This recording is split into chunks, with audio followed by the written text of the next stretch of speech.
Welcome to the Coffeyville FFA Veterinarian Clinic. Today we have a customer who was brought in a 6-month-old, 450-pound Holstein steer with fever, depression, and labored breathing. After Josh has checked in and given all important information, and I, the veterinarian, have examined the steer, I have determined that this steer has bovine respiratory disease and that Draxxin injectable solution is the medication of choice by determining the past history of treatment. Now let's consult the product label. This information can be found on the bottle or by pulling up the product at the producer's website. This information should be understood by the vet team and the producer. Josh, here you can see the dosage rate, the administration procedure we will be using, that a material safety data sheet or MSDS should be kept, and that this drug has an 18-day withdrawal period, which means that you cannot safely slaughter this animal for 18 days.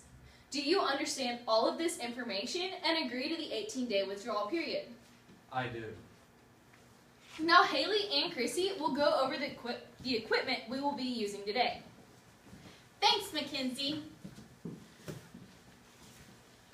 First, we will be using a hydraulic chute to properly restrain the animal to ensure no injury at lower stress levels. Next, a lure lock syringe that will have a 16-gauge needle and is 5/8 inches long, attached and being kept sterile, along with our medication. Haley is going to help me determine the dosage. As directed at a dosage rate of 1.1 milliliters per 100 pounds, take that amount and write it as a fraction. 1.1 over 100 equals x over 450. Cross multiply and divide to determine that you need a 4.95 milliliter dosage. For this situation, we will automatically round up to 5 milliliters. As we already know, 1 milliliter equals 1 cc. So our dosage is 5 cc's. Now Chrissy will help me prepare a label. The drug name is Draxxin injectable solution.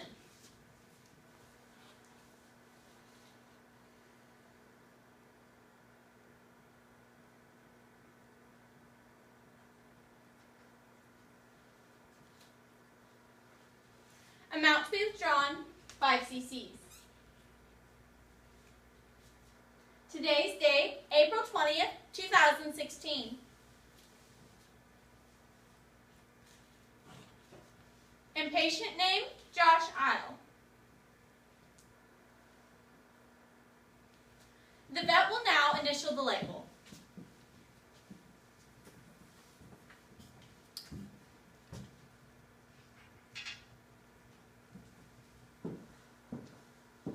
We will now place the label on the distal barrel of the syringe.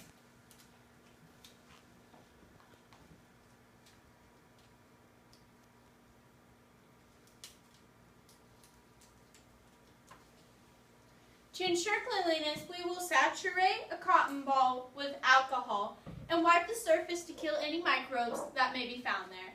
Now we will aspirate the syringe by pulling the plunger back to 5 cc's. Now place the vial upside down in one hand with fingers securely around it. Uncap the needle and insert the needle into the rubber top of the vial. Inject air into the vial and withdraw 5 cc's.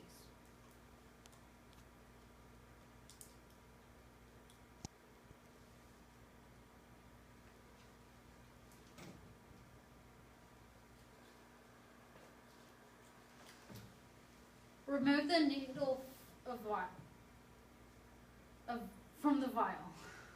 Now gently tap the side until air bubbles are removed and slightly press the plunger to expel the air. Check to make sure you still have the proper amount of medication and recap. For our demonstration, we have used salt water with food dye to represent the drug Draxxin. And you will see why as Damon and Josh demonstrate the proper subcutaneous shot.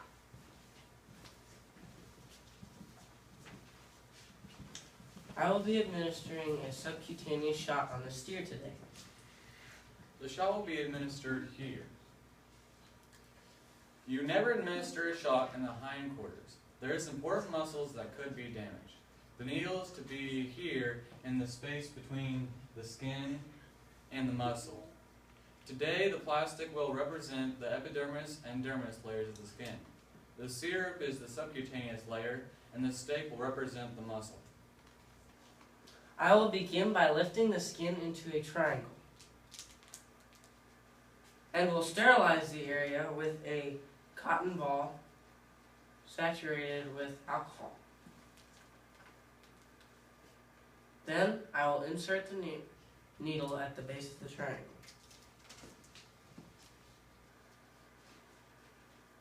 Making sure not to puncture through the other side. Then I will release the skin and check for proper placement. The subcutaneous tissue is mainly fat storage. Loose connective tissue to keep the dermis and epidermis layers in place, hair roots, and large blood vessels and nerves. These can play a role in giving the injection. After feeling for correct placement, I will aspirate the syringe and make sure nothing is drawn into the syringe, such as the blood vessels that Josh mentioned. If anything is drawn in, then you will need to start over. But if nothing is drawn in, then you can slowly administer the medication. After you have administered the medication, withdraw the needle, place the cap back on the needle, and take the needle off the syringe and insert it into the sharps container. Rub the site of the injection and brace the patient. Good job.